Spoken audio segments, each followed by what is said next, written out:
মিথ্যা বলা মানুষ এড়িয়ে চলা কোনো অহংকার নয়, এটা সেলফ রেসপেক্ট। কারণ যারা বারবার মিথ্যা বলে তারা শুধু কথা বদলায় না, তারা বিশ্বাস ভাঙে। A liar doesn't lie to you, they make to doubt on your judgement.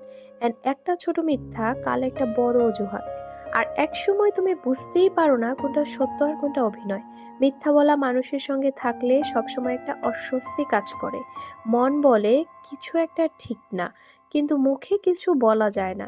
এড়িয়ে চলা মানে কাউকে ছোট করা না, এড়িয়ে চলা মানে নিজেকে বাঁচানো। কারণ অনেস্টি ছাড়া কোনো সম্পর্ক টেকে না, না বন্ধুত্ব, না আত্মীয়তা, না বিশ্বস্ততা।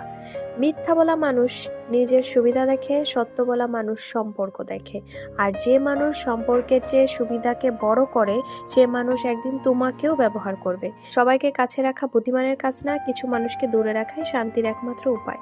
যারা সত্য বলে তারা কখনো নিখুঁত না, কিন্তু তারা নিরাপদ। আর যারা মিথ্যা বলে তারা হয়তো স্মার্ট, কিন্তু তারা বিশ্বাসযোগ্য না।